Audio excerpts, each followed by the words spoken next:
CEO of Most Services Incorporated, while working for one of the four largest global accounting firms and serving as project manager for state and local governmental organizations. Our sister was simultaneously working to build her own to build her own firm to bring the same skill and services to the underserved members of our community in this sector.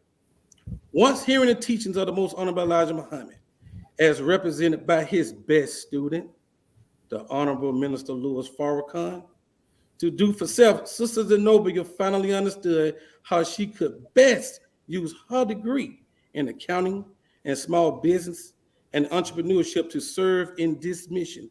In 2006, she established Most Services, named for the Ministry of Science and Technology, and began with small projects to teach business and finance principles in the community. She also assisted and represented a few who had issues with resolution. This and other compliance features are the basis of her business today, where she serves over 125 small business owners and entrepreneurs as an uplink to the Big Brother organizations, businesses, consulting and advice, as well as HR and payroll solutions. Our sister would like to humbly thank her husband, family, and extended family for their trust, sacrifices, and support over the years as she worked to fulfill her passion to serve in this mission. With no further ado, and I'm the only JAKQ brother present right now, so with a JAKQ brother, round of applause, please welcome our Sister Zenobia Muhammad. Alhamdulillah, all praises are due to Allah, sir. Well, in the name of Allah, the Beneficent, the Merciful, I bear witness that there is no God but Allah, and Muhammad is his messenger. I guess what we hope to accomplish tonight with this talk is to introduce those of us who are not familiar with the Exodus plan to the concept as a basis for our planning for separation. And also, I want to note that the time that we're in today is a grace period. So we got to move at double time to get accomplished what we need to get accomplished. And we've got to get it done as quickly as possible. Number 45 gave us a lot of business opportunities. He himself was a businessman. So we just need to be mindful of what opportunities are out there for us so that we can use that as the basis for our separation from this enemy, Babylon, as it is called. Yes, ma'am. Let's tie that up a little bit. Beautiful. And so, of course, our next brother attended Hampton University. This astute brother graduated from Georgia State University. Did I get that right, brother? This brother is internationally recognized. He's internationally recognized in communication and a skilled strategist. He has presented to hundreds of audiences, teaching on subjects like conflict resolution, leadership development for adults and youth. This brother has his own business as well. I don't. Okay, yeah, his company Falal Worldwide Seminar. I apologize, my brother. Which has let me read it. Which is a co-executive producer of the multi-city lecture series Re-Education, Re-Empowerment, Excel, which has featured Public Enemy's own Griff and Dr. Umar. With no further ado, and with the JAKQ brothers, round of applause. Mr. Communicator himself, Brother JAKQ Muhammad. Alhamdulillah. Assalamu alaikum. Walaikum salam, sir. So am I coming through clear? Because it was kind of choppy a few seconds ago. Oh, you sound just fine, brother. All praise is due to Allah. When I was a young man, I wanted to change the world. I found it difficult to change the world, so I tried to change my nation. Couldn't change the nation, so I began to focus on my town. I found it extremely difficult to change the town, so as an older man, I began to focus on my family. Now, as an old man, I realized the only thing I can change is myself. Suddenly, I realized that if long ago, had I changed myself, I could have made an impact on my family. My family and I could have impacted the town. The town could have impacted the nation. And guess what, JAKQ Brother audience? I indeed could have changed the world. In the name of Allah, the Beneficent, the Merciful, all for this show. Thank you all for the as your co-host, Brother Ahmed said.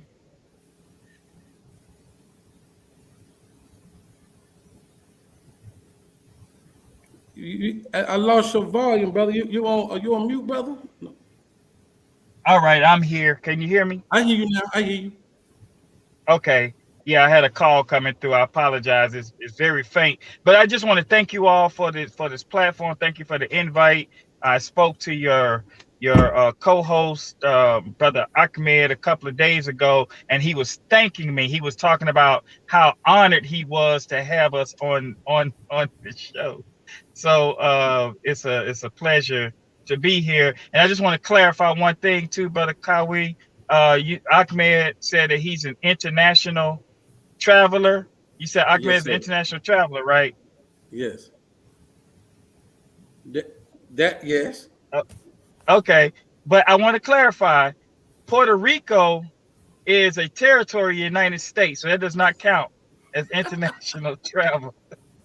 Yes, sir. I just want him, in case he didn't know that. Okay. So, and it's good seeing you again too, brother. We were together a couple of months ago down in Clearwater Beach, Florida. As a matter of fact, that's an homage. I wore the colors that our brother had for his wedding in Clearwater, Florida, to as a reminder. And I also have that tie. Okay, right. Yes, sir. So Yes, we sir. both representing that brother Kevin Salam and Sister Carmelita. Congratulations to that family. All right. Yeah, let's get to work. Event. Let's get to work. I'm gonna start off. It's just me and you, Sister Nova. Let's get it. Yes, sir. Why now bring out this program? Why now talk about the Exodus program? I've been in the Nation of Islam for 10 years. I've heard it talked about here and there. But why now the motivation to bring this program back out? Well, brother, I personally believe it's just the time that we're living in. It's going to be there's a plan already made for us to separate ourselves and do for self. We've been taught this and I'm not sure how long it's been taught. I've been in the nation as of 2006. I became a registered member of the Nation of Islam. I was fished in by the minister during the Million Man March, and I have been coming out studying along for those years. And as I was hearing the messages, I didn't know that I had the plan in motion. It was only when I was a guest on my brother Jahid's show back in 2019 that he told me I had become the perfect embodiment of that plan. But I just think that it is time. The time that we're living in dictates the agenda. And I think that if we don't get started somewhere and move at a rapid pace, that we're going to be caught in the crossfire.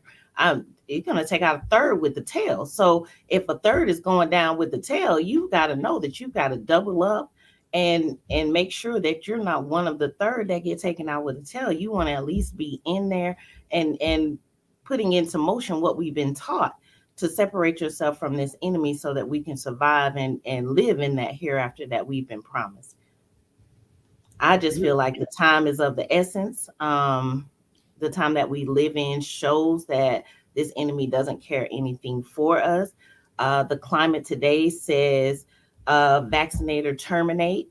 We've been told and advised that we're not taking this vaccine. I know that I'm not, but you don't want that looming over your head every day as you have to fight for the right to be a productive citizen of that nation when you've already been promised a seat at the table in this nation. So if we put the plan in motion that was given to us years ago, we would be so further along in what we're trying to do.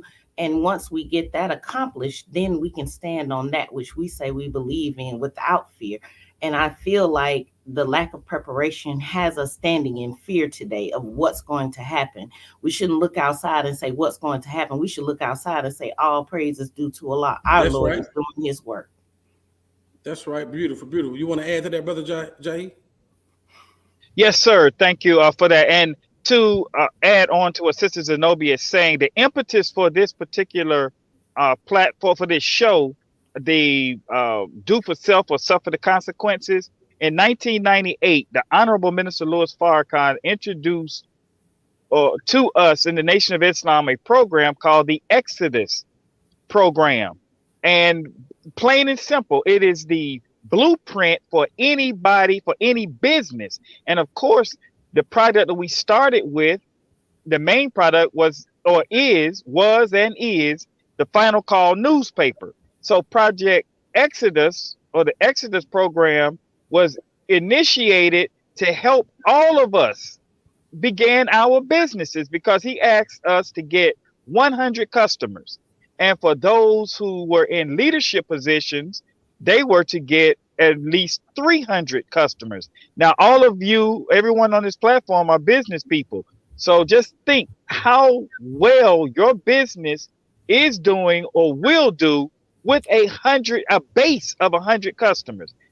Unfortunately, it is my Jahi Muhammad's humble opinion that we all missed the boat on that one. Because think about it, 23 years ago, each one of us who were registered members of the Nation of Islam at that time had done what the Honorable Minister Louis Farrakhan asked us to do, which is go and knock on our neighbors' doors, talk to strangers, introduce ourselves, learn sales techniques, and introduce them to the Final Call newspaper and other products of the Nation of Islam. That would have been the base for our businesses. So each one of us, we would have captured by this time hundreds of thousands, if not millions of people as students of the teachings of the most honorable Elijah Muhammad and the Honorable Minister Louis Farrakhan. So that came up on our platform, Mind and Money Matters live show, when Sister Zenobia was a guest, and she just lit up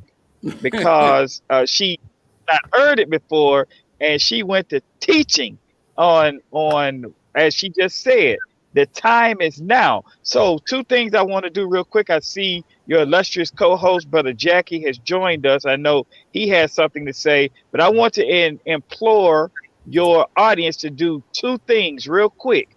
Which platforms are you all on? You're on Facebook and YouTube? Yes, sir. And okay, Instagram. so I believe Instagram. And Instagram. So for everyone that is watching, just simply hit that like button or hit the dislike button if you don't like. Part of the business model for these social media platforms is interaction. So whether you hit the like button or the dislike button, that shows some interaction. It helps the algorithm in order for our brothers and other platforms that we like, that we enjoy.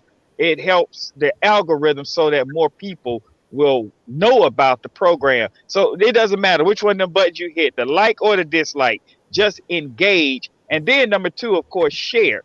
Obviously, if you like what you're hearing so far and what you will hear, push to share, hit share as well, so that platforms such as this will continue to grow and be able to give the information that our community so desperately needs. I'm so glad you did that, Brother Jahi, because I should have said that at the beginning of the show. So thank you for getting my back, brother.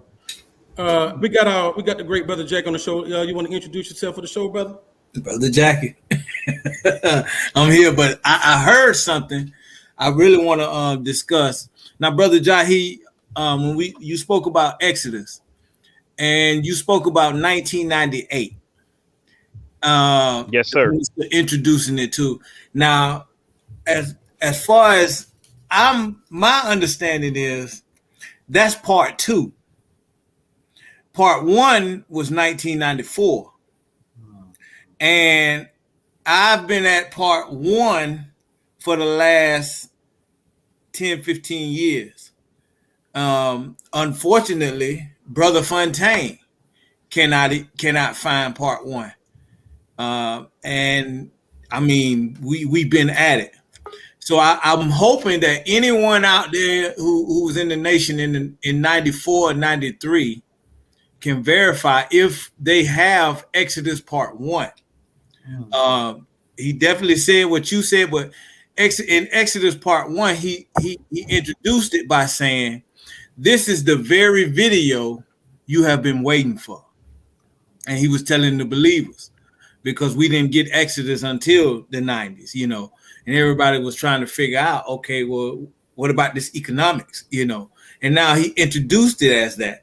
So I'm trying to find the original video, which it would be on a VHS most likely, if anybody have it. Brother Fontaine can't find it at the final call. He said to me that it might be in the palace, but they can't find Part 1. We all have Part 2. So if anybody who listening have Part 1 of Exodus, please send us an email, let us know it, and I'll get it myself, and I'll have it put on DVD if we can. Just let us know. But my thing is, okay, my brother, why did we miss the boat? 100 customers, 100 to 300 customers we was asked to get, and we are. And that's the bait. And that's the base. We just see them every week. That keeps us seeing the person every week. But coming behind the final call is the economic program. I mean, you might have a gift and talent of your own. You might have your own business. They have nephew. They have family members. You can service everyone in the household, different family members. Why have we missed that boat? In your opinion? Well, in Jahi Muhammad's opinion, because we are a stiff-necked, hard-hearted, hard-headed people.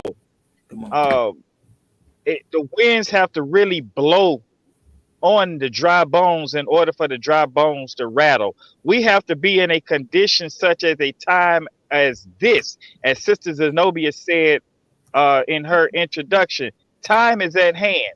Allah is giving us mercy by showing us that, okay, we missed the boat then, but there's no excuse for us to miss the boat now. And we have modern technology. So in addition to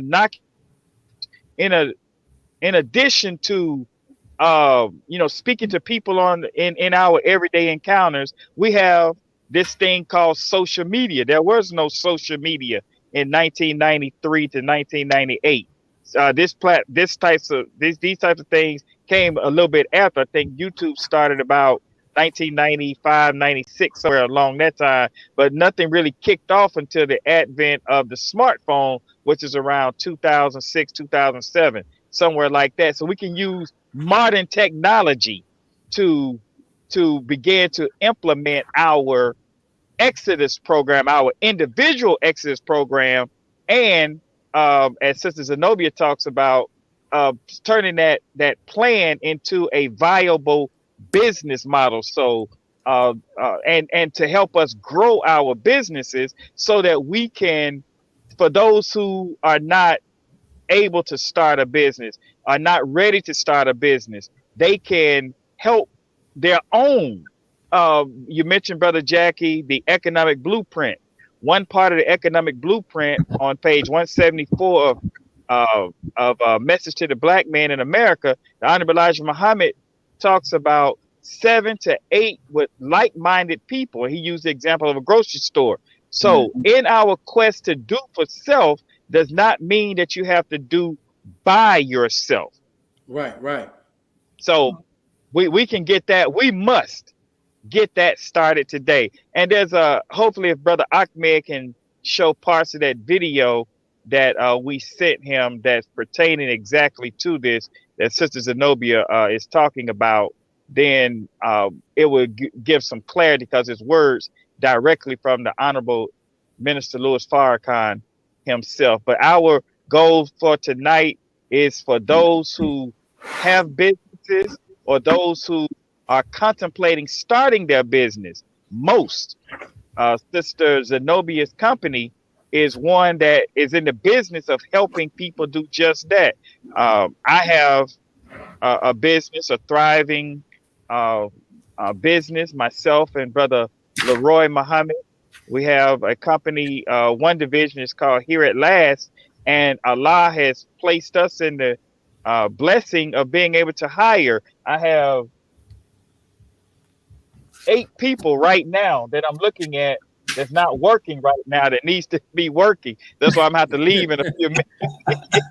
No, it's all good. It's all good. We Is that a whip in your back pocket, brother? Hold on, brother. What's going on?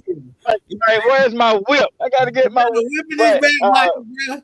Okay. But it's a blessing. It's a blessing to be able to and then we have positions open for at least 16 more people. I said 16 more people. We got positions, and I said all that to say, Sister Zenobia is her company. We contract out with her to help us manage all of this, so that our taxes are in on time, our payroll is in on time. None of my employees came today complaining because they got paid this morning. Thanks to the program that Sister Zenobia has set up for us. The money is in the bank, the money is in our account, and we're able to share the blessing and love with those that are willing to come out and work. So I know Sister Zenobia is very excited about the exit. Just imagine that 100, if we had 100 customers apiece, Brother Jack. You remember the numbers that the Honorable Minister Louis Farrakhan gave us at that time? If you got 100 customers, and it's simple mathematics, and each one of those customers was spending $10 a week with you. All right, JAKQ Brothers audience, how much money is that you gross a week? $1,000. $1,000 gross. That's just at 100 customers. $1,000 gross. Now, of course, you back out your expenses, but at a certain time, especially if you're selling a product, if you're able to buy the product or manufacture product in bulk, then you have a lower per unit cost. So let's say out of that $1,000, you got a total of $300 worth of expenses. You're netting $700, and then you're servicing your customers. Now you're servicing your customers so well that 100 soon becomes 125. Then that 125 soon becomes 150. And there's a law of nature called a law of momentum, that once you and I hit a certain stride, then things increase exponentially. So that 100 customers that we started with 6 months ago, by the end of the year, very well could be 400 customers. And that will put us definitely in a position for us, the best, the righteous, and the powerful, as Honorable Minister Louis Farrakhan called us at that time, put us also in a position to be able to reach our people, to touch our people. So if we had that base, hold on, we got some questions I need to get off. Go ahead. And I know Sister Zenobia sitting there, she has a lot that she wants to. I mean, she ready, man. She ready. So I got this question for you, Sister Zenobia, and you can chime in too, Brother Jahi. Now, look, I work at a company which majority of the people there been there 10, 15, 20 plus years. They 401k heavy. That's right. They ain't thinking about no exit program. We have a couple in that business though that's trying to do something on the side because they ready to get up out of there. Because of now I have a lost found audience that they be tuning in on different platforms. Can you please explain, since no beyond word, well, in the teachings, what does it mean to be doing for self? Simple question. What does it mean to do for self? Well, brother, I applaud anybody who has a 401k going for themselves, because that means they're looking at what's happening in the future. They have a future perspectives for themselves. What it means to be doing for self, and even in my bio, I wanted to highlight that during the time that I was working a corporate job, and I was working for one of the largest firms globally, that I was actually building a side business.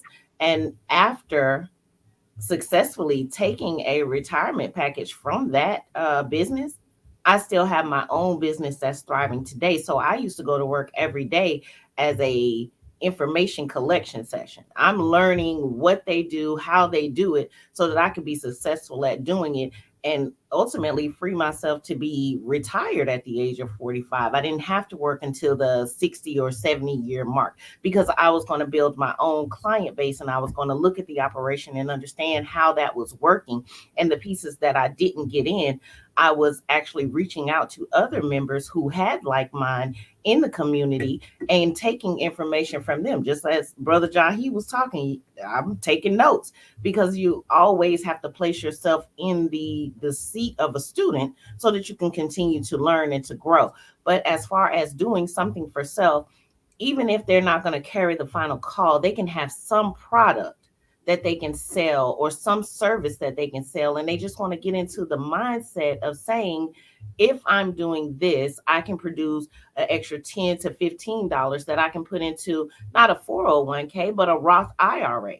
Now that money you can put into the bank is after tax, and you can have that money, you can have access to that money. So it's ultimately a future savings plan for yourself, but you can open it as subtly as with your bank, and you can have another line of assets. So when the market goes down and they're saying they can't pay that out, you have one that's locally administered right here at your bank. So now you can go and draw on that money whenever you need to use it with little to no penalty on it. I'm not going to say there isn't any penalty, but the penalty is not the same as it is as pulling money from your 401k. Everybody has taken money out of their 401k during this current circumstance, and they've been able to defer those taxes, but they are going to come back incrementally over 5 years. So you just want to have something that you can fall back on. So say and a lot of our people have witnessed this, the business you work for closes today. How are you going to feed your family? You have to look at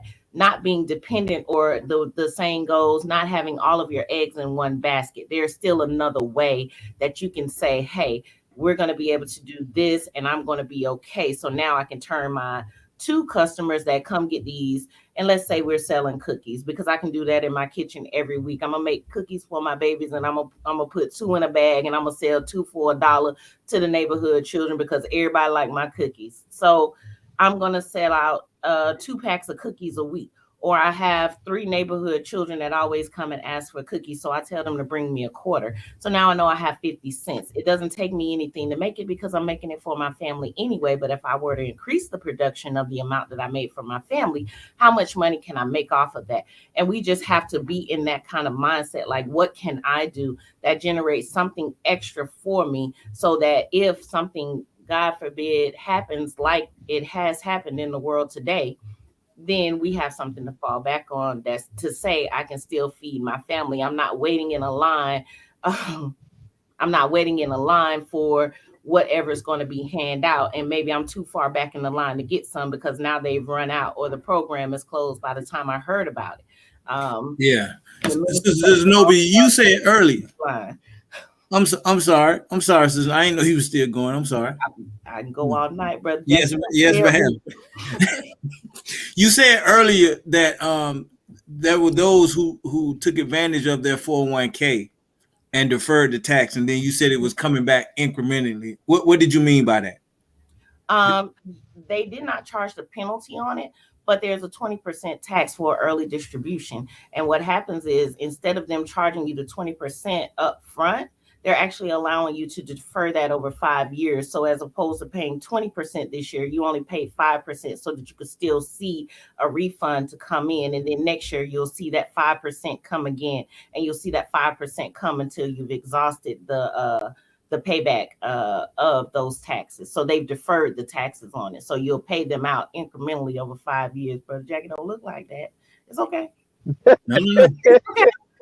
It was a wonderful opportunity. I've had clients who have called to consult with me about, hey, can I pull this money out and do this with it? Yes, go ahead and get some things done. Pay off your mortgage, pay off these cars. Don't have so much going out where your bills exceed what you have coming in month over month, week over week. Because at this point, there's nothing coming in. You got stimulus checks coming in. That's only $2,400. You use that money to stop something from being taken away or going through that threat of being taken away, so that you have ownership of that and you know that you can depend on that week after week. So yes, it is good that they're able to defer that, because I can pay that later, because I'm going to find a way to sell these cookies and I'm going to have that available money to run my household. So when they're taking out their taxes or giving me any other stimuluses or tax breaks, that can cover those extra bills that I have out there coming down the pipeline for the next 4 years. So let me ask you this, family. Why do you think it's so hard for us to break away from our jobs? why you think that? You can start, Sister Zenobia. There is only one word, brother, and that is fear. Fear. My exodus from corporate wasn't quite planned. It wasn't a emotional decision, and I actually had to call on the God to say, what is it that I should do? Now, I had already set up my business, but I was still working. So I can say that a couple of times throughout my fact-finding mission, through my information collection, that I got it twisted, and I'm sitting here thinking, oh my goodness, I need this job. But I'll tell you what, once I called on Allah and said, oh Allah, what would it be that you would have me do? There began to be things set out into my path that I was able to take advantage of. I started getting called for contracts. You know, people started saying, well, can you do this for me? So now I'm looking at, okay, this is a skill set that I have. People need these services. So let me go ahead and put this into motion. And once I realized how to put the plan into motion, I was able to, I've actually had to cut off where I've taken in clients because I was so overwhelmed, until I learned the piece where I'm like Brother Jahi and had to have a few people working with me so that I could manage the demand for what it was that I knew and had to show. But I think that ultimately the fear of leaving the job is not that consistent income coming in month over month. I know for a small business like myself, I always have the fear of, are they going to pay what I'm worth? Are they going to see the value in what I'm offering them? Are they going to pay my worth? Am I going to be sitting here for half the week doing collections on my own accounts? You know, because, you know, we don't see the value in each other's work. We always want to, you know, come in and negotiate a price as if my prices are negotiable. Okay, when you go down there to H&R Block, let me know how much they take off of your ticket. But, you know, I don't speak to my people like that. I understand that we're all trying to get in and get these things done. So I do offer those discounts. I am able to say that all praises are due to Allah. I'm going to help you, but you're going to continue to come back to me because I've helped you get it right. And you're going to send other people to me so that I can make my money back in the next realm, which is how my business has grown to 125 customers. And these are small business customers. That doesn't even talk about the people who are individual customers that are on my roster. Well, hold on, Sister Nub, you take off. brother Jahi, you want to jump in on that, brother? Why do you think? Yeah, go ahead. Yes, sir. Yes, sir. To dovetail on what Sister Zenobia is saying, and to your first question as well, I want to tie it up together very quickly. The point that she is making about fear, and to complement fear as why we won't is, and she alluded to it, is comfort. To have that check coming in once a week, every 2 weeks, or once a month, periodically over a long period of time, you know, we get used to that. I never was in all of my adult life working, I never had that comfort because I've always been in sales, so commission sales at that. So those of you who do commission sales know that your income fluctuates, so you try to, as best as possible, find out what your magic number is. I knew that if I talk, every 4 people I talk to, I would close 1. So if I want to make X amount of money, I knew I had to speak to X amount of people in order to close X amount of deals in order to sustain a particular lifestyle. So comfort by getting that regular check over long periods of time. So fear and comfort, and as Honorable Elijah Muhammad teaches us, fear and ignorance are our two biggest enemies. So you can throw comfort in there because we don't want to do anything now. I just wait for that check to come in. So for your not yet registered audience that is listening, but they have an idea that they have in mind, they definitely can give Sister Zenobia a contact, and she will help show them how to um, um, economically and feasibly break away. So I want to use this story real quick, Brother Kyle, or this example rather. And I want to give a shout out to my business partners, Sister Shireen Muhammad and Sister Sandy Muhammad of Master of Science of Business entities. And we help small businesses as well. And also to Brother Leroy Muhammad of Here at Last. Use him as an example. He has a landscaping company, and he worked in corporate America for 28 years, managing one of the largest rental car agencies, in the United States.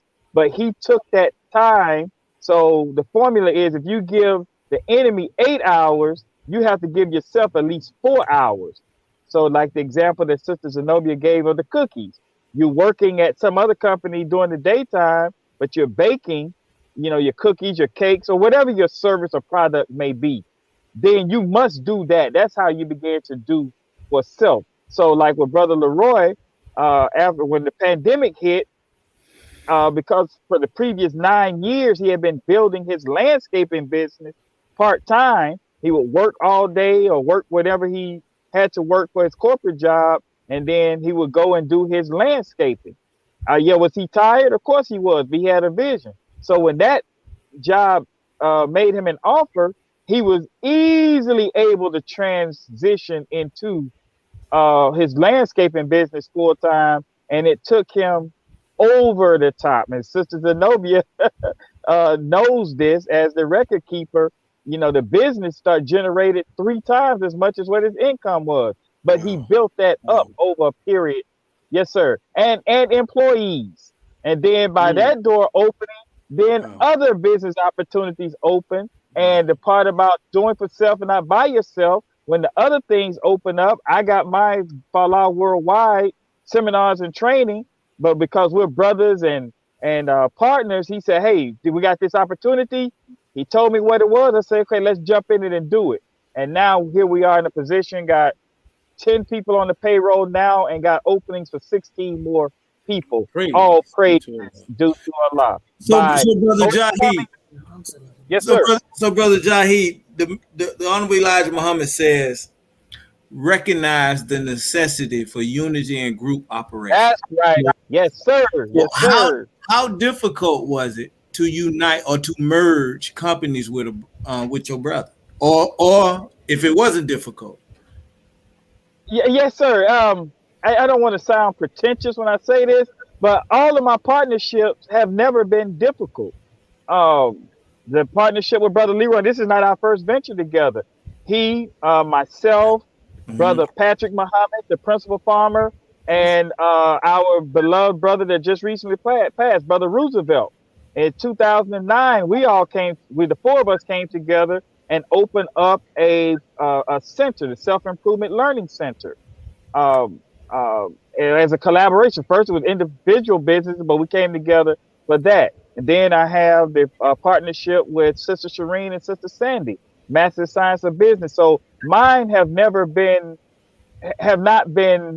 tumultuous. They've been very, very good. And not only the partnerships, but others that provide services that we reach out to, such as a Sister Zenobia, who handles our paperwork, payroll, and taxes, and all that good stuff, and such as a Sister Raza Muhammad, who handles our staffing management and things like that. So it's been very good, Brother Jack. And I do know there are situations, because we come across them, where those types of partnerships don't necessarily work. You have to, I guess, recognize each other's talents and work to overcome the differences. And as we're taught from the Supreme Wisdom, settle on the best part of the planet Earth, and have a goal. That's number one. Have a goal that you are to the same goal together. So when the obstacles will arise, the powwows will happen. In the back room, you calling each other every name but a child of God. But when you come out of that, Mm-hmm. you know, you pray, you pray to Allah, who came in the person of Master Fard Muhammad, and then you begin to see that you overcome those obstacles, those things that used to be an obstacle. Now you're headed toward the goal. Okay, but now you just made a good point, though. You made a good point. Now, what if you merge with someone that is not a believer, that does not believe like you do, and you can't pray to Master Fard Muhammad because you both don't believe the same? How do you handle that? Or have you had that experience? And I'm thinking. I don't know. I can't recall. I can't recall ever. Well, I can't. Well, I wasn't even in the mosque. Since I've been a registered student in the Nation of Islam, which I came in 1992, I have not had any business partnerships with those who are not registered. Okay. All right. Yes, sir. I mean, even that experience. the principle though is the same. Coming in there. The principle is the same. And I want sisters to know. Well, no, hold on. Before we go, I got you, Sister Noble. We got I always give Ahmed a chance to get a greetings. Welcome, brother Ahmed. Oh, thank you all for joining the show. I'd like to give the greetings to everyone. Thank you, guests, for coming on, and Jahi, the great. Even though I've never had business deals with him, but I wasn't on that level. But thank you for coming on, brother. Well, it's because Brother Jack is just asking me about those people that are kind of hard to get along with. I feel you on that, man. I wasn't gonna say nothing, but that's why I had to ask, man. Brother Ahmed, I'm sorry. Brother Ahmed and I have had a rocky friendship, brotherhood for the last 20 years. We always bump heads, so. Praise be to Allah. Yes, sir, Brother Conley. So when Jackie asked that question Brother Jack, about what if he don't pray to Allah, Sister Zenobia had an interesting look on her face. Do you want to chime in on that, Sister Zenobia? Okay, so first of all, even if he don't pray to Master Farad Muhammad, that's still his God. He's my God. So he gonna take care of his children for me until they get where they trying to go to. So praise belongs to Allah. Know who to call, because that's his father too, because I believe he is the creator of all things. But Brother Jackie, there is something interesting in what you're asking in doing business outside of our community. And I have had business relationships outside of our community. All praises are due to Allah. Most of my business relationships are outside of our community. I just opened myself up to doing business within our community at the level that I am. But the first key, and I want to reference the Quran in terms of when you're making a contract. But to even get to the point where you're making a contract, you have to communicate. Right. So you have to have effective communication on the front end of the business dealing and throughout your business dealings. You want to be transparent. That helps regardless as to whom or what you believe in, because at the end of the day, as long as you have transparency in your dealings, the person knows that they can trust you.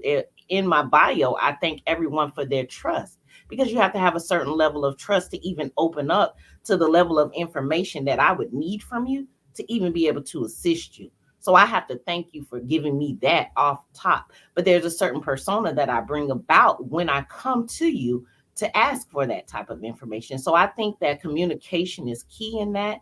And also we have to know that having a contract and having the items spelled out, even if we don't know all the parameters or things that will come up, having enough of a relationship together through the business that we have done on the level that we have done it, to come back to the table to say, okay, now let's add this to our contract so that we can continue to have an amicable business relationship. And that's just what it is. It's business. It's not personal. So once we understand to take the emotion out of business and understand just what it is business. And that's one of the things that I've learned from being in so many corporate environments There is no emotion. This is business. This business. And they'll tell you this No business emotion. ain't All personal. I mean, there is no emotion in business. This is all about the numbers. At the end of the day, getting the numbers up and getting the product out, served, or however that can be. And we can always be successful just based on the rules that we're giving in terms of our dealings with each other, coming in with a contract and having effective communication. And even if we left something out because we both didn't know, then being able to come back and communicate effectively. And that has to be done with the lack of emotion, or rising above that emotion into the thinking of God, because you pray to Master Farad Muhammad. That's all. Okay. Yes, So, I That totally was agree. So to that, I mentioned not having when I was talking about, I was talking about business partnerships where it's on paper. You know, you own 33%, I own 30. But relationships, business relationships, Brother Jackie, the principles are the same. And like Sister Zenobia said, probably 90% of my business relationships are not registered Muslims. So to your question, how do you handle that? The respect, especially those that I'm very close to. They maybe of another faith, but we all respect each other's beliefs, so that when there are differences of opinions, we're able to understand. Number one, that we still talking about the one God, right? You call him one name, I call him another name, but we talk about the one God. So there's a respect. And I think going into those types of relationships too, one, we have to vet those relationships better. We have to vet them, not just assume that even among ourselves, because one goes under such and such title, that's going to be the perfect dealing. And it will not, because as Sister Zenobia mentioned too, effective communications. There's always going to be a disconnect in somewhere along the line, but you and I have to be willing to work through those issues if we really want to come together to reach that goal that we're setting out to do. So respect of each other in those types of relationships. Yes, sir. you on mute, Man, you on mute. Okay. I wanted to I was looking at the meaning of business, the practice of making one's living by engaging in commerce. So when we practice business, the more I study it, the more I learn, the more I grow to understand business, a science that was taken away from us in slavery in Africa or wherever we were found. We were doing business with each other. We had family relationships. The Most Honorable Elijah Muhammad said that we should make the mosque an employment center. Right. So now we're doing business with each other. Even an employee, employer, it's business. Where do we find ourselves in training and teaching? Because some of you have worked in corporate America. Some of us have went to college and learned. But there's a mass of us who are totally ignorant to the science of business. And we come into this with no knowledge. So how and when do we take the time to teach, one-on-one teaching, training, while we're engaging in business? Excellent question. And my answer to that is, and Sister Zenobia and I had this discussion a little earlier today, back to the Exodus program that the Honorable Minister Louis Farrakhan gave us. We have our number one minister in the Nation of Islam is the Final Call newspaper, right? Yes, sir. That is a tool that we use in order. It's a product and a tool. It's a product. We take it to the people. So, Brother Ahmed, to your question, that is a boot camp, if you will, for us to learn business. Minister Farrakhan said in one of the what's the lecture he did at Tennessee State dealing with business. He said business is was the activity of life itself. I'm not Business is quoting the him activity perfectly. of life. That's it. That's right. This That's is correct. the activity of life. Yes, sir. So by using a product like the Final Call for us, starting with our youth, you learn communication skills. You learn how to accept rejection.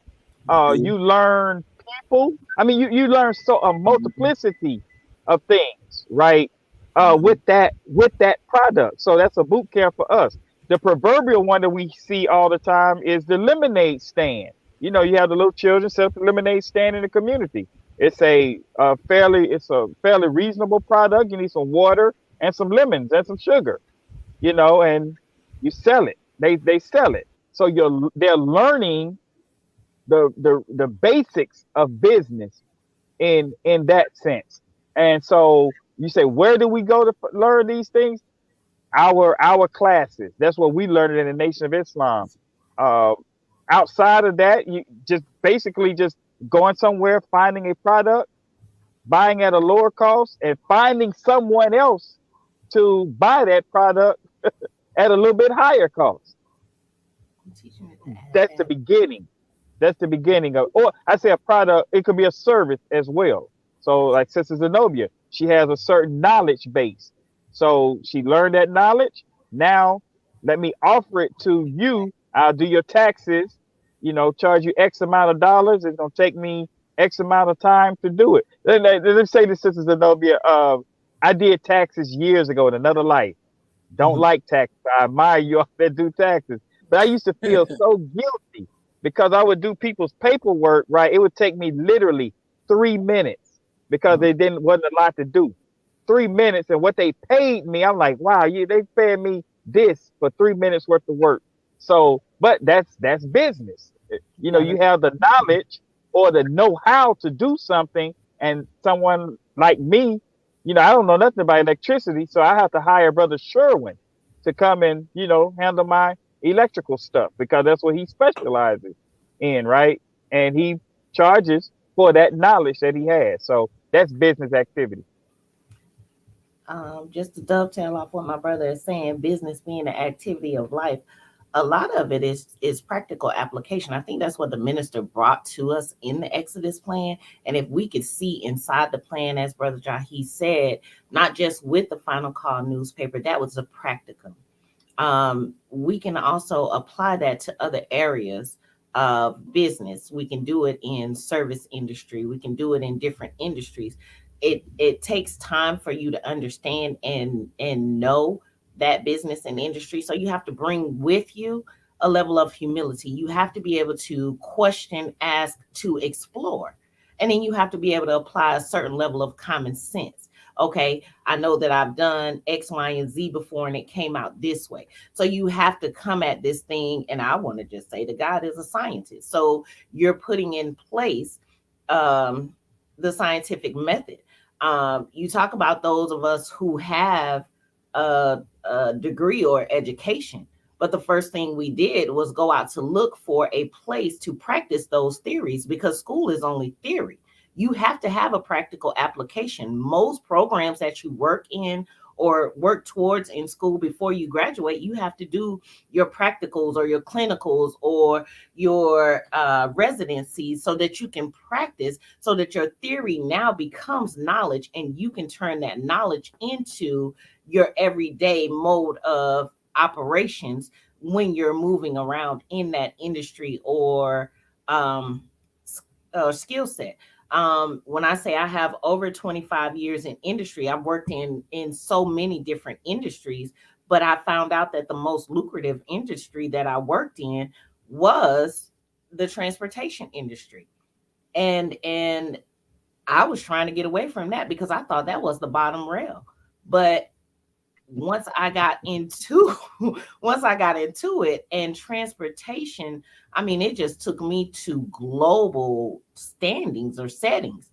So you just have to understand what is the basis of what it is that you're learning. But all of that comes with experience through trial and error. And you can't be afraid to go out and try lest you fail. I mean, the only way to beat a fail is to try. So you have to be able to go out and try out your theories. That's the scientific method. Yes.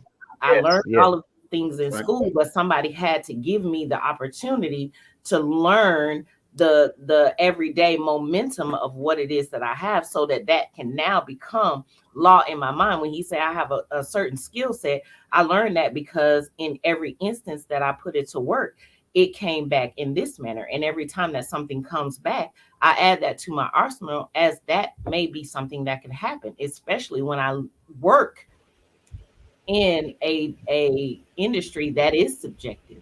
It is subjective to how you greet the person on the phone and how they may be feeling that day. So you just have to know the ins and outs of it and be able to bring them back to the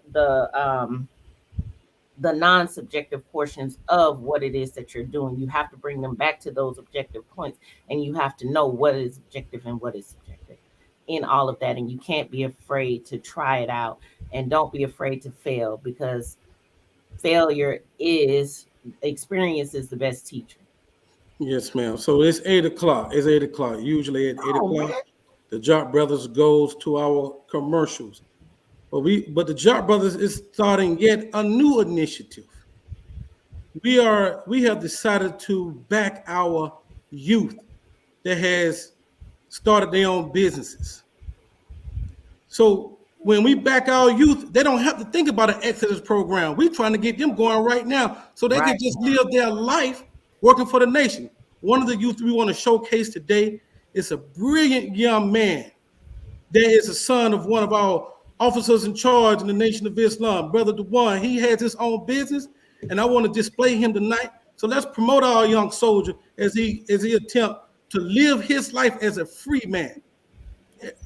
Everybody introduce you to Brother Makteen Muhammad.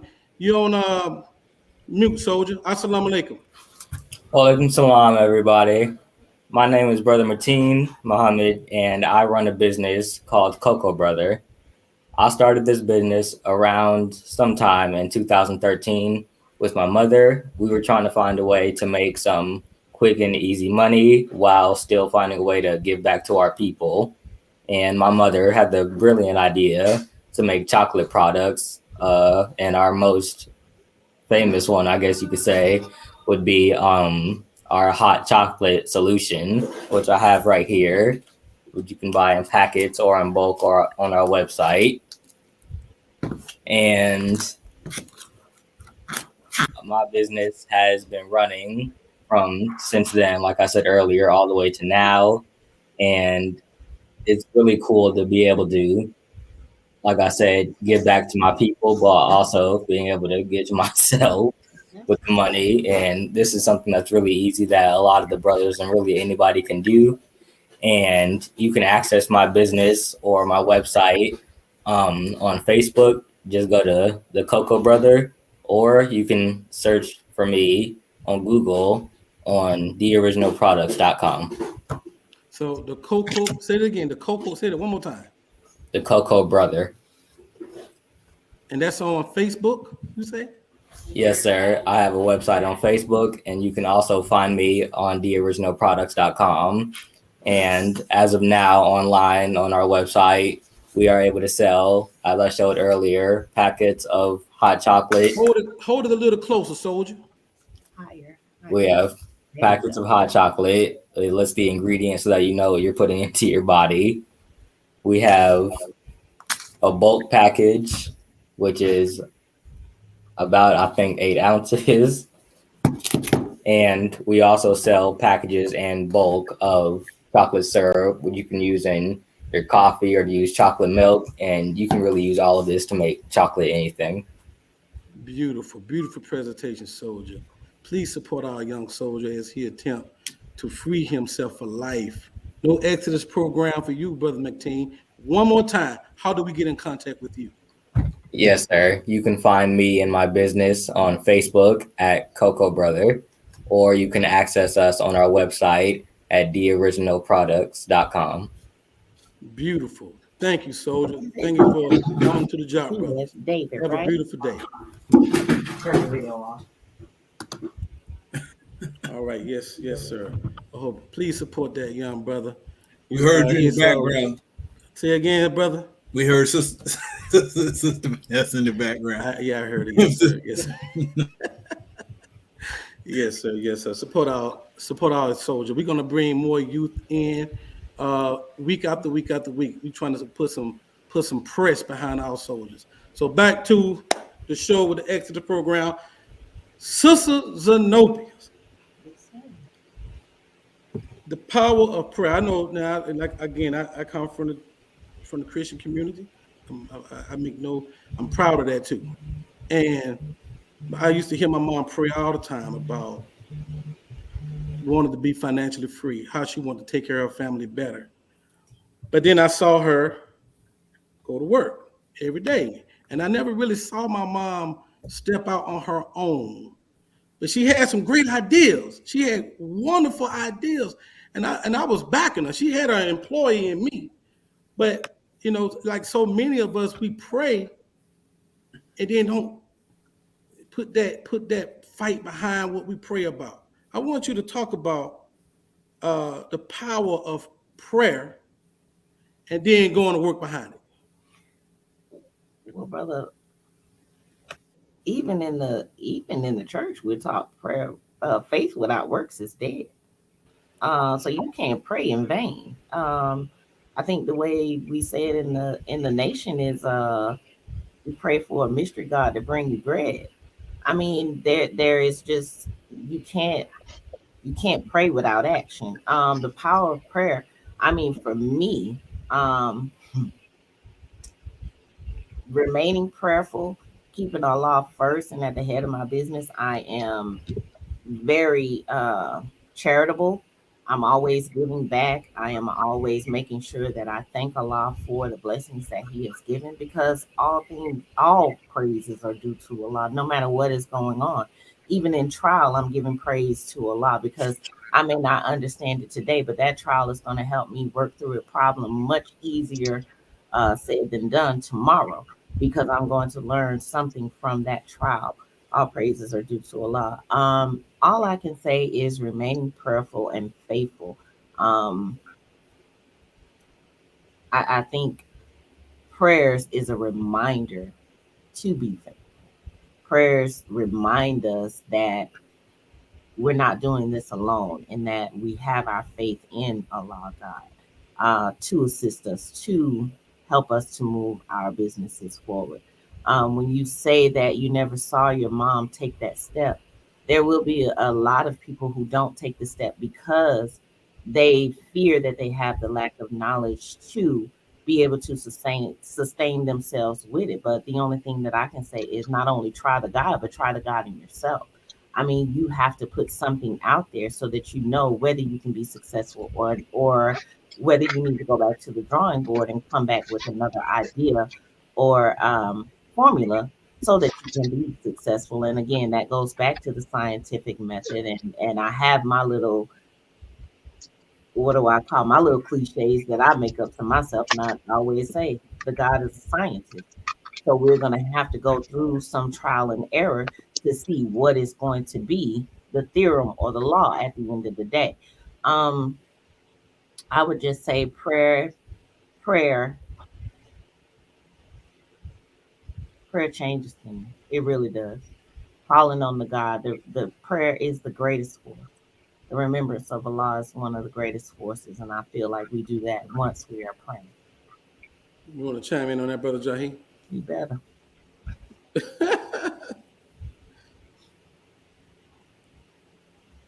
Oh, he's frozen. Frozen? No, he ain't frozen. Not now. Hmm. Brother Jahi, we waiting on you talking to us about the power of prayer. Yeah. Now he's freezing up again. Oh well, shoot! I forgot to plug up my chart. Plug it up. Well, let's put him on mute. Hold on a second. Yeah, man. All right. So look, let's go to the next. Let's go to the next question here now. At the top of the show, I didn't charge. I'm trying to put him on mute. He won't go. Let me see. So there you go. So let me say this. At the top of the show, Brother Jahi was talking about the Exodus program from a perspective of the Final Call newspaper going door to door and building a customer base. I heard you talk about the Exodus program from the perspective of start a business uh, for yourself outside of your job, and as your business, I guess, pick up steam, Mhm. then make your getaway plan. Right. Which which Um, which is which, I mean, which one is the most I guess the one that will, I guess, attain the greater success in trying to start your own business in time to escape? Yes, ma'am. well, I would say for all of us who have situations going on, and we all have life going on around us, businesses are not necessarily the easiest things to start. They do take time.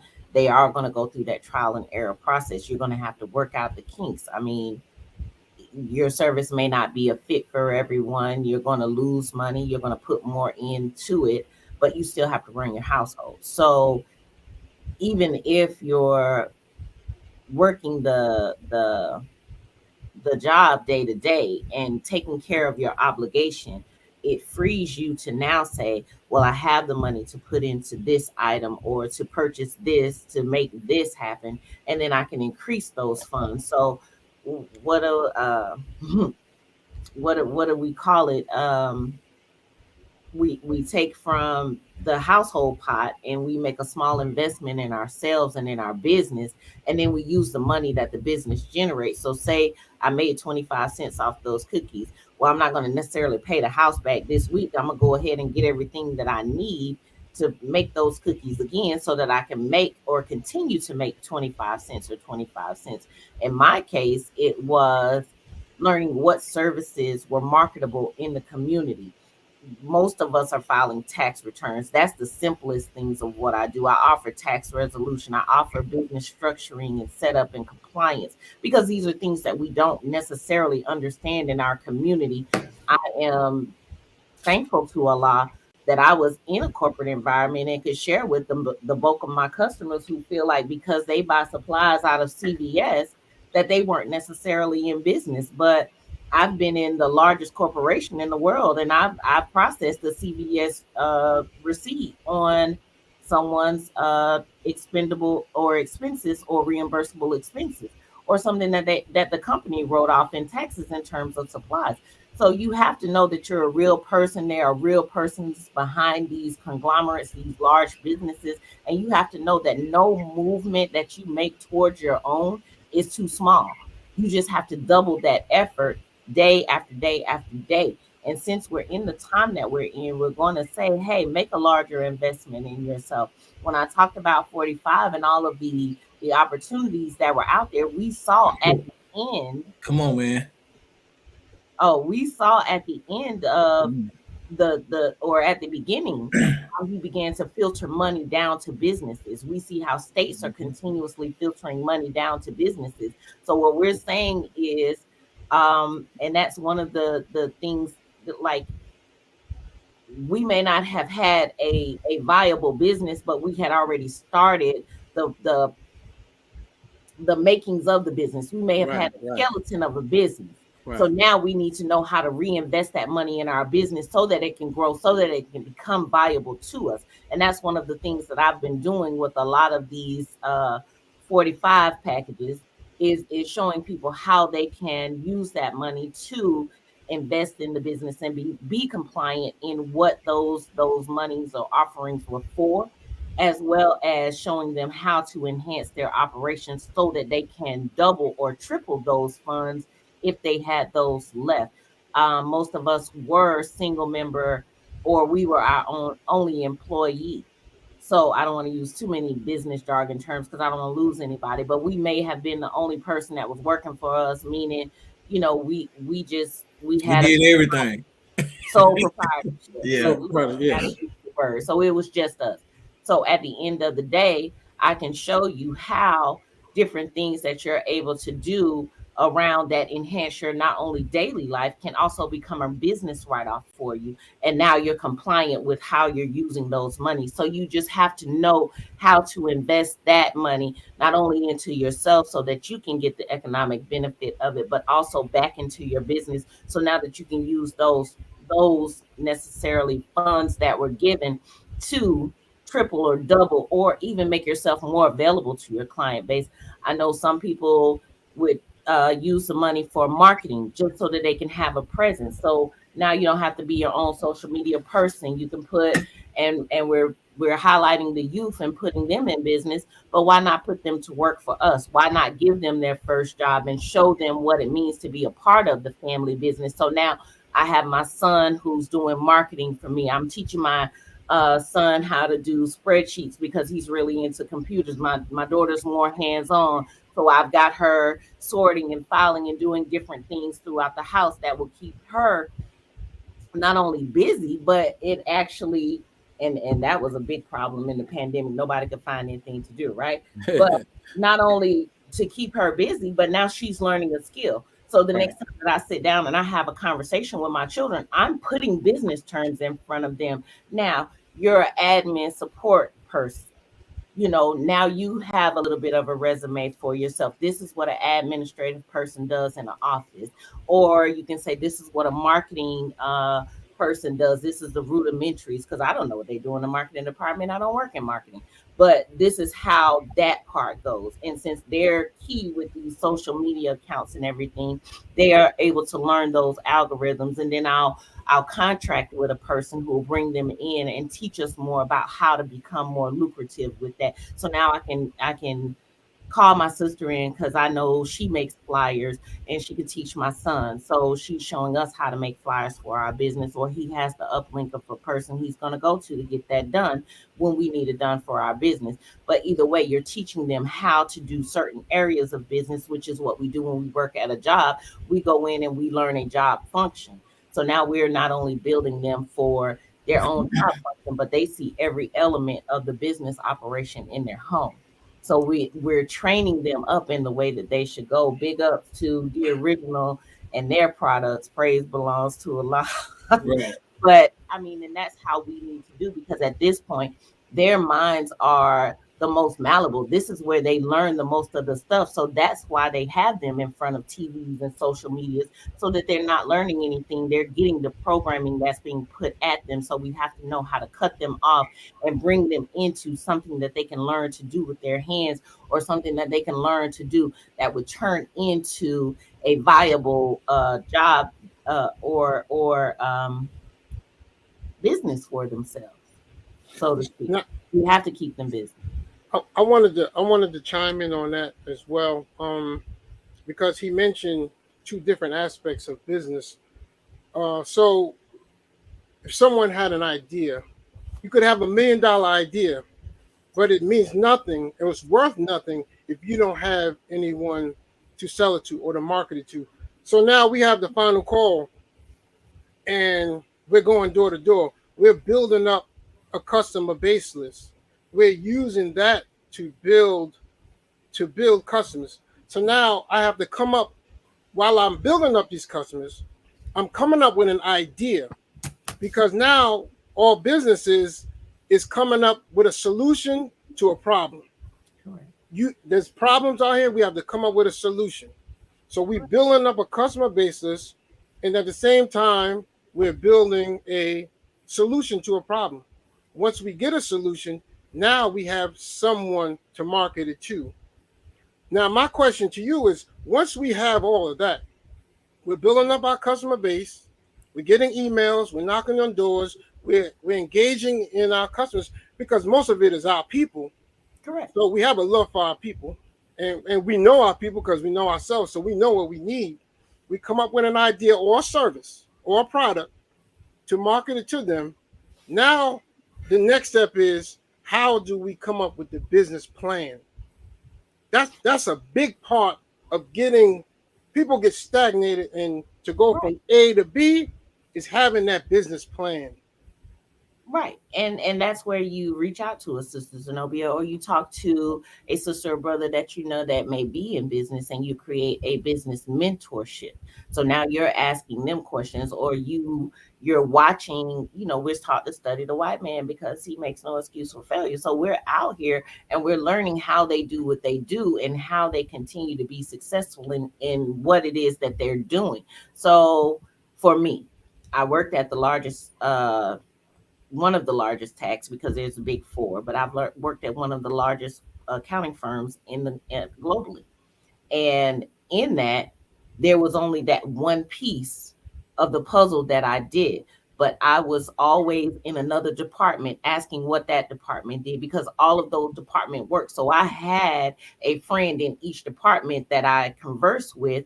And okay, I'm going to lunch with this person today because I want to hear more about what you do.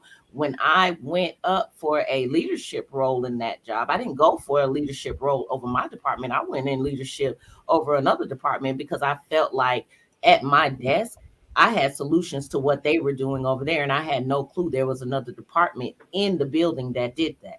And once I put that plan out in front of them, I was a front runner for that particular leadership role, because they didn't know that I didn't know that it was there. And I was solving those problems, and I had answers to problems that they were still trying to solve in that department. I had made the connections at my desk that launched some of their resolution issues.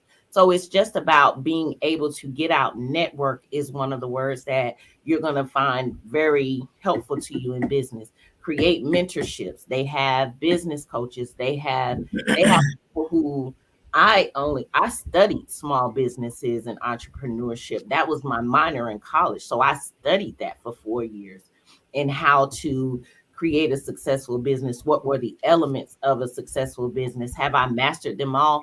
No, but I know exactly where I can go to get those, because I know what elements are missing and all those things that I don't know. That's why I say humility is a part of it, because you have to be humble enough to now go out and ask those questions. You have to be watchful so that you can go out and see who's doing what, so that you can ask the proper questions to get where you need to go. That's why I remained in corporate, and as I built my business, so that I could learn those things, those pitfalls that I came up against in my own business. I still had a network of people who were like-minded in that business structure that I can go and ask those questions to. Right. Praise be to the Lord. Praise be. So let me ask a question. Is it true or is it false that a new startup company, you have a grace period before you have to pay taxes?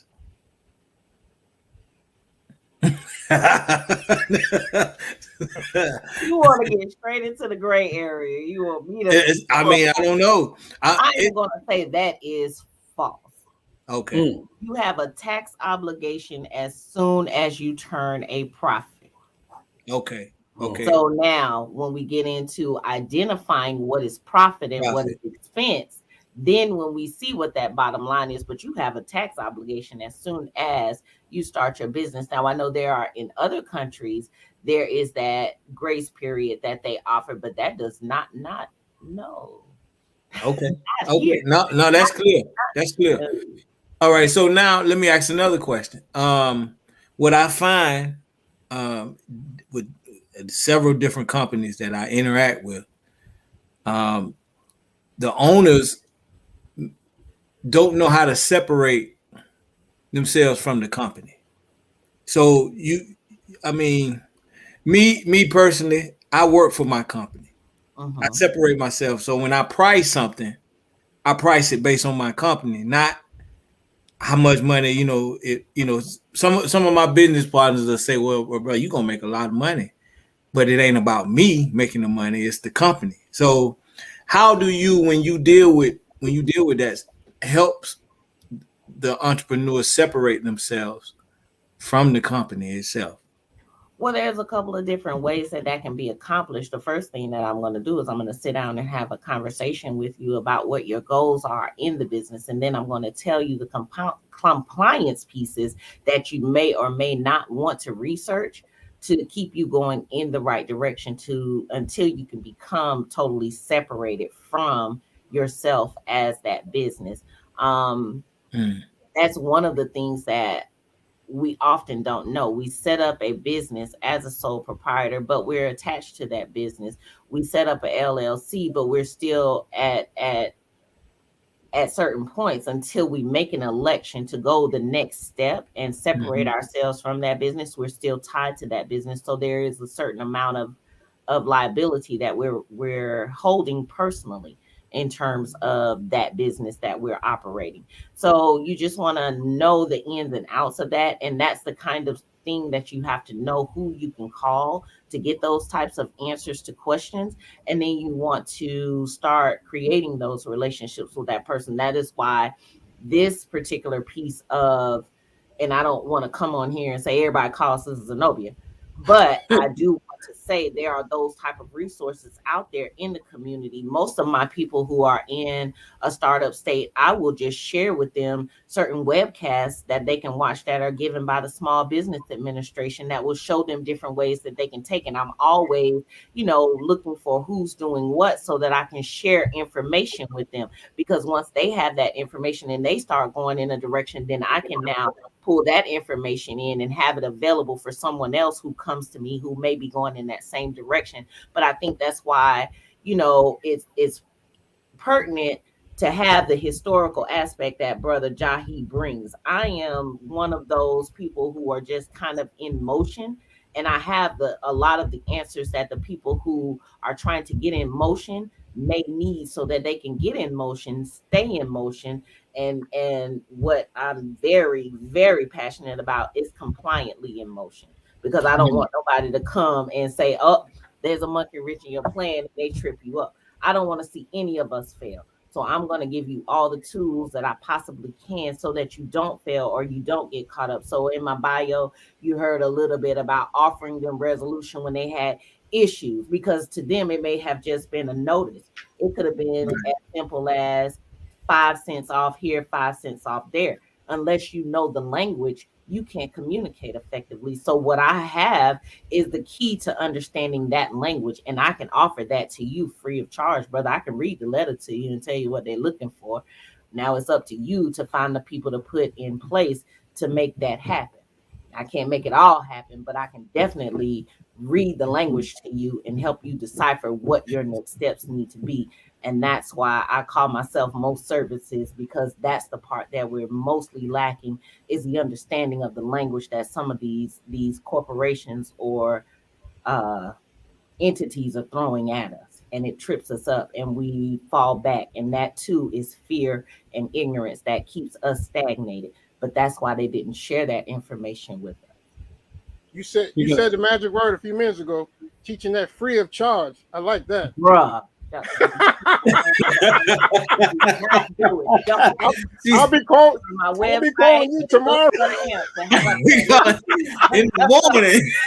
There is a website where you can go and find that information. No, it is free. Late.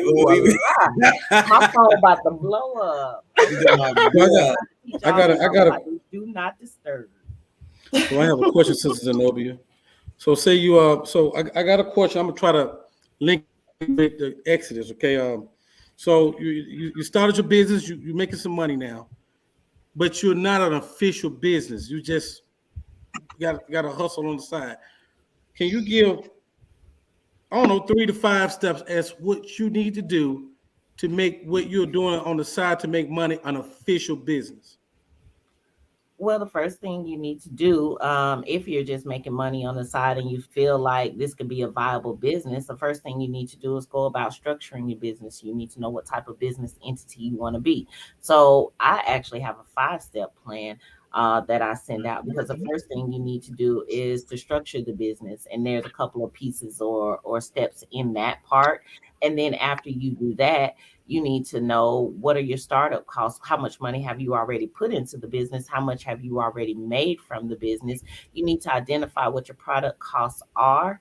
I mean, you just need to start doing a little bit of record keeping and understanding what are the ins and outs of this business. You need to have not only that, but you have to have some level of accounting and an accounting system. So some of these apps that you can place on your phone, some of them are free. Yeah. Some of them you can get for at least about $5, but you just want to have some kind of idea of where you're landing at month over month, so that you can see historically when it's time to say, okay, I can run my household off of what I'm making that business. I met a young lady on my last corporate assignment. I promised to God. She said, when your job getting in the way of your money, it's time for you to quit. So what about getting a tax ID number? Was that one of your 5 steps? That's in the structuring.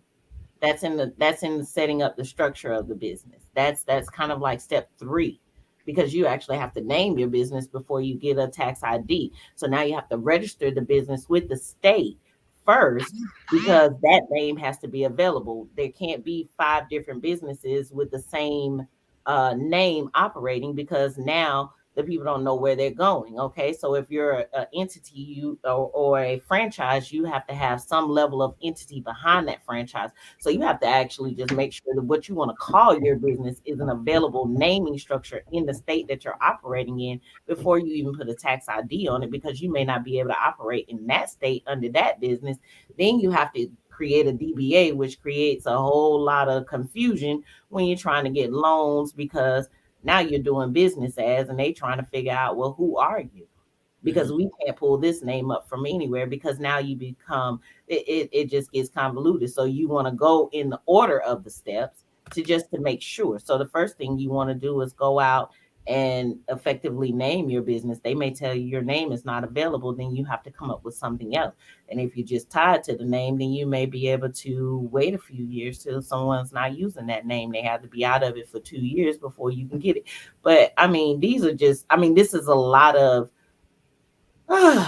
what is it? Detailed information that is just, it can come from a conversation of, I could just shoot you an email that has all of that information in it, because I don't necessarily want to spend my day telling everybody who's trying to get into business, have you done all of these things? I have an email that I send you that says, if you've done these steps, then you're at these steps. So, I mean, that's just welcome to doing business with us. And hopefully you've gotten enough helpful information out of that you'll come back and say, hey, sis, I need you to help take me to level 2. And that's all that I'm asking, is for opportunity to earn your business. Brother Jahi, you want to chime in on that? Not tonight. Tax season is over. I'm trying to close out my year. I want to talk about Exodus. I want to help some of these other people separate, because I know the time and what must be done. I need to get back to my canon. So I'm gonna ask this phone not to ring until November the 29th. 29th. I'll call you on the 30th. Don't you do? Call you on 30th. Jahi, you wanted to chime in on that? Jahi lost reception. Jahi's gone. Did you have a question for the Jackie? So Sister Nova, you had a program set up, because I like what you said about the small business. A lot of people didn't know that when the Small Business Association was open, they had men there that were mentoring small business entrepreneurs. You can come up there and actually sit there and talk to retired businessmen. But I love the fact that you're giving out that information, and I really want to take advantage of it, because that's something I really want to start teaching especially the men. There's so many programs now for women. I mean, everywhere you go, there's loans for women, there's programs for women. There's so much going on for women. But, men struggle as well. And just coming up with those steps in engaging in business is becoming more and more difficult every day, especially now where everyone's just going to college to get a job. And they're not teaching us to set up business. They're not teaching us those steps. So sometimes it sounds very minute, but hey, these are very big steps in freeing us, in setting up our Exodus, stealing away the Exodus program and everything that surrounds that. So I'm so happy that you're volunteering those services, and we're going to definitely promote. Definitely. Got to. I'm trying to choose my word. Choose them right, brother. But what you say could be your last. Choose them right. November 29th. But your website that's on the screen now has all that information, correct? Yeah, my website actually has a lot of the information that you all are just, throwing these questions out at me. most of that is housed on my website, and we do offer that the phone consultations. I can definitely get you on the right track. Like I said, I have emails that I send out. Just your sister knowing what it is that you do, she'll begin to send you little blurbs of things that may be of interest to you. What you have to do is not spam me or not ignore them, and you have to be able to do something for yourself, because I don't have time to identify or try to figure out which way you want to go with your business, because my job more so happens on the back end of making sure that you're compliant on that particular piece when you're ready to communicate for things like growth strategies and producing reports and understanding where you land at month over month and creating a tax return or separating your business entities. See, those are the type of things that get us tripped up and keep us stagnated. Getting everything set up on the front end is pretty much a step-by-step process that you can manage on your own. If you would like for us to manage it for you, we're definitely open to the possibility. But as I say, it's elementary enough that I put it into an email with a bunch of links that are relevant to your state and send that off to you to get you started. If somebody's computer literate, I'm telling you, there's so many of us that's not computer literate. But are you familiar? Use a computer every day. These are mini computers. So if you can open my email on your phone and tap the link, your phone will take you directly to it. No excuses, brother. We're gonna have to stop saying we can't, because we're gonna have to keep up with this technology. Come on, that we can continue to thrive. They're not throwing anything out at us that we have not created back then when we hid the knowledge from them, and they got one book and created this. So we can't say there is nothing that we can't master that they're throwing out here. There is a way to know and to understand. We have to apply ourselves, and we have to be serious about freeing ourselves. And I can only take on so many of what it is that you need, because at the end of the day, we respect the things that we work for, that we put our energy into. If somebody's doing it for us, then it's going to be sitting on the side. So you have to show yourself approved, because you have to have a level of discipline to run a business for yourself and to get up and make sure that you're going to eat from that business. That's right. That's right. You have to set goals for yourself, and you really have to get out there and you have to work it. And that is one of the things that we lack in terms of trying to manage business and run business, is follow through, follow up. I just have one more question about, are you familiar with virtual assistants? Like, would you suggest that somebody hire a virtual assistant? Depending on what that person needs done. Okay. Right. A virtual assistant is somewhat like myself. I mean, they help you go through those parts of the business that are maybe too like administrative for you, because you're one of the people who are out making the sales and bringing in the business people. So you need somebody to run the back office portion. So if that's what you need, if you can find a virtual assistant to assist you with what you need, then just know you're supporting someone else's small business, because that's really what those are, is a bunch of contractors out there waiting to serve you and put their skills to motion for you. I use virtual assistants throughout the year during my busy season. I let them do a lot of the back end data entry work for people who come to me who still have stacks of receipts, who didn't take the time to use their computer. Swipe left or swipe right. And I tell you that as soon as you meet me, that is on the first email that I send you. Okay, now I do that using QuickBooks. So then I would bring that to you. That's how that works. The first thing you would do is have it set up and have an understanding of what your income and finances look like month over month. If you need help deciphering that, your sister is more than happy to assist you with that. That's okay. Very impressive. You have to be found doing something to come and say, don't come and have done nothing and say, I need help. What do you need help doing? Because I can't help you if you're not having anything in motion. Emotion, right? If you just want to hear your sister's voice telling you what Right. you need to do, then she gonna run out of time for that as well. Especially if there's no Absolutely. motion on the other end of that. Okay, we're good then. I'm clear. Praise be to Allah. Sister Yeah. Zenobia, we appreciate you coming to our show. This is the final Yeah. statement moment of the show. You gave us a lot to chew on. I really appreciate your knowledge. I appreciate Brother Jahi. But since you are the lone sister on the show, I'm going to, of course, give you first final remarks.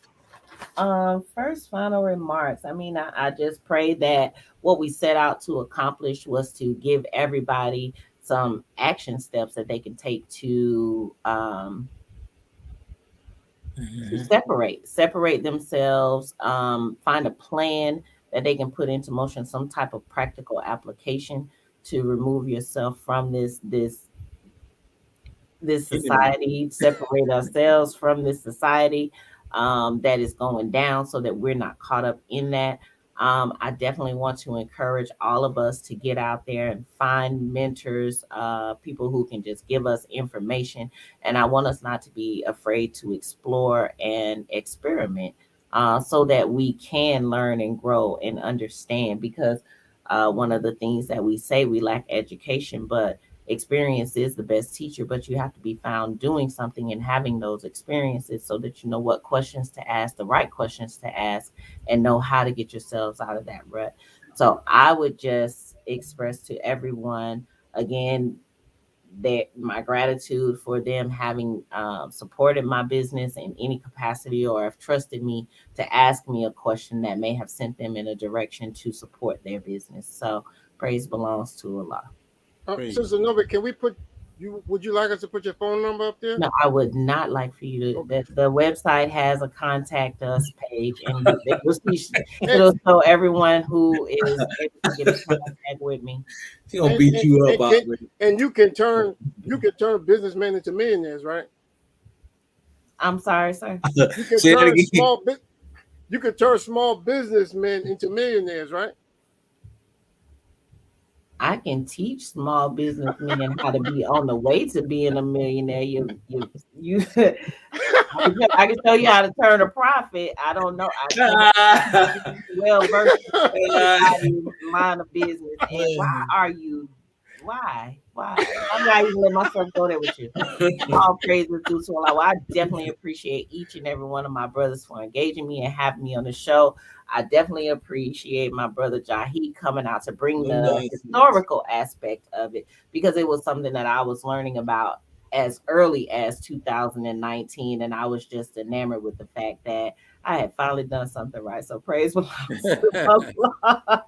But it was just a call to the God to order my steps, and I have shown, or I have been told, that I am on the right track. So I want to show other people the practicum in the application that I've used, to know that there is an Exodus plan out there, to know that our nation has products that can get us started, to know that we have a support mechanism behind us. Brother Jackie, I am looking for you, because when I saw part 2, I knew there was a part 1 somewhere. So I'm joining you in your search for part 1. I've been asking about it. And since you've already been to the final call, I know that's not a step I need to take. So we're gonna uncover it some type of how. Yes, man. You find somebody who has a closet full of VHS. I guarantee you it's in there. If they have a closet full of VHS tapes, they got it. All right. Final words, Ahmed. Oh man, that's what I'm talking about. I'd really like everyone to recognize that this sister right here is a diamond. She's a gem. I did a little study on taxes, and when I sat with her and got my business taxes done, it opened my mind up to a whole nother world, and she helped guide me through it. She's a little straightforward, so you gotta take your emotions off the table, but she opened my mind up to a whole new area of business, because now you have to handle business on the front end as far as the Exodus program and finding a solution to a problem and building up a customer base list. But once you start engaging in business in this world, we still have to adhere to the law of the land, which is we have to pay taxes. So it's a very key, important, intricate part in having business. It goes hand in hand. You can't do one without the other if you want to have a successful and right business, because they will come and audit you. The sister has an excellent program. She helps with taxes. She helps build business. That's a part I didn't know. I'm knocking on your door. But I want to help, also want to help all the brothers and sisters out here, our listening audience, realize and understand that you're not going to be financially successful if you're working on a job. It's not going to happen. You could get but so far. All you're doing is building someone else's business. You could take that same mindset, that same idea that your boss has, and you can build a business for yourself. It's really that simple. And now you're meeting people that can guide you through it. The website is there. Reach out to the JAKQ Brothers. Watch our previous shows. Join on and support. I know that was pretty long, but Yeah, very, very. Yes, sir. yeah. The CD will be available at 1995 come Wednesday night. Talk radio. Yes, sir. Final words, Brother Jack. Well, my final word is going to be a question. I did forget this question, Sister Zenobia. For this new law where they are checking the Cash App, the different apps, all the different things for payments, they're monitoring your bank account for anything around $600. They're checking on the small man. What does this mean for those who deal with that in that area?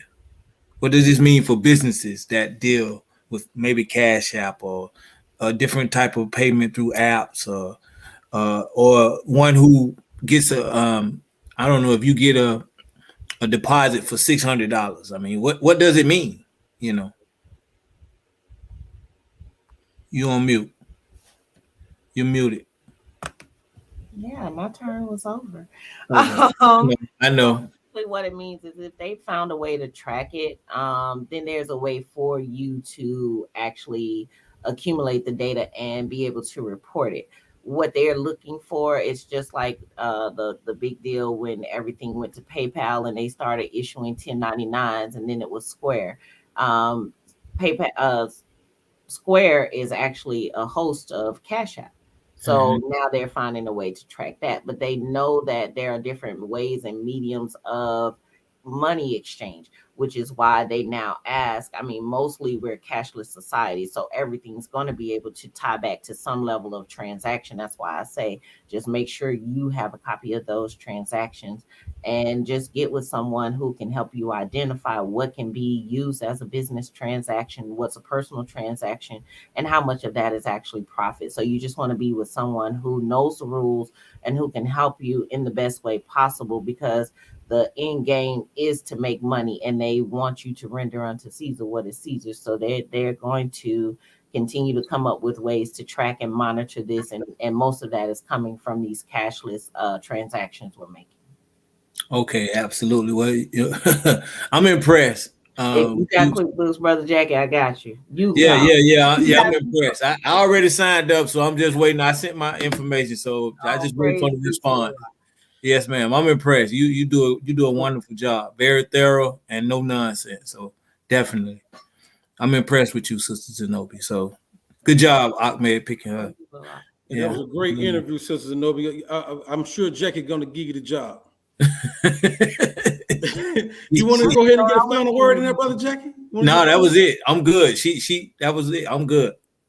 Hey, before you close our call, I just wanted to throw Brother Mateen's information out there for those who want to support the youth. The original. It's at the www.theoriginalproducts.com. As Brother Mateen, we're going to be showing youth on our show who are doing business. We're promoting them.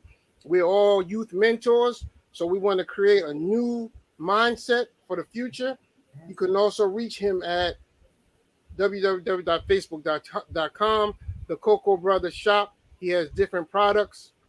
We want to promote our youth and begin a whole new future for our children that are following this Exodus program. Thank you. Yeah, beautiful, man. You want to talk about the prison initiative, Brother Jack, or you good? Oh yeah. JAKQ Nation, for those of you who have not heard, we are on a prison initiative. We want to get 100 of our brothers and sisters who are behind the belly of the beast, the final call. We're asking you to sponsor one of our brothers and sisters with a sponsorship package of only $18. That'll cover someone for 90 days and they will receive the final call. If you want to cover someone for 6 months, it's only $30. And if you want to cover them for a year, it's only $60. You know, charity removes a multitude of sins. So we're asking the JAKQ Nation to donate and support our brothers and sisters who are behind the belly of the beast, who are in prison or in jail, with the subscription of the Final Call newspaper. And those of you who have brothers and sisters that you would like to receive those gifts from those who have donated already, go to jakqbrothersviewers@gmail.com and give us the information of our brothers and sisters who are behind bars, and so we can get that to them. So we need JAKQ Nation. Go ahead and support. You can do it through the JAKQ Bros Cash App, and make sure you put on the bottom what you want it for, and we'll make it happen. Thank you. Beautifully said. Beautifully said. All right. So my final words. Sister Zenobia, I have a co-worker that works a full-time job with me. And he works a full-time job at night. I believe it's in between FedEx, UPS, one of those delivery companies. He comes to work every day, sleepy. I have to tell him, take a break, brother. Just get yourself together and come back and let's make some money. He'll still fall asleep. And I asked him why he was doing this. And he was like, he's trying to get free.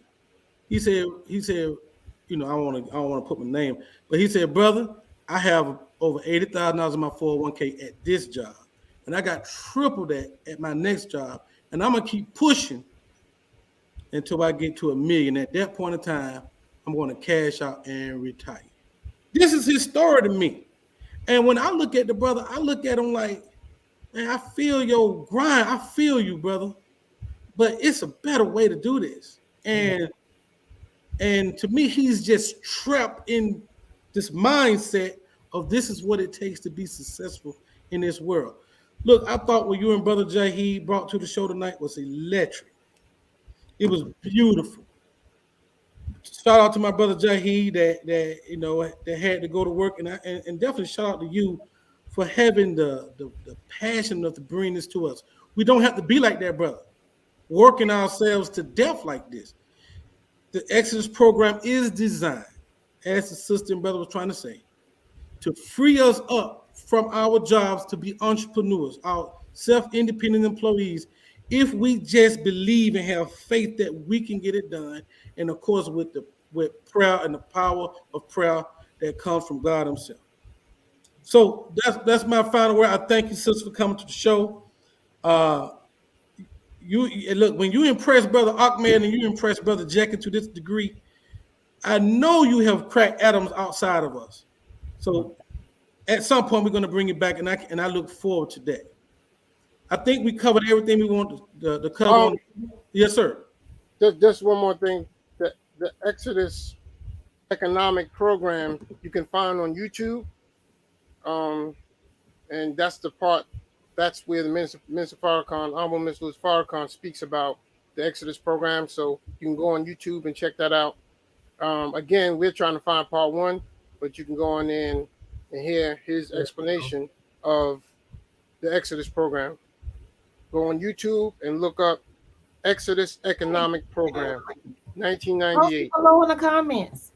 I Yes. always see people say that. Put it below in the comments. You got the link. I'm doing it right now. Hold on 1 second. I always wanted to be able to say that. It's below in the comments, people. Well, look, That's what we need that virtual assistant for.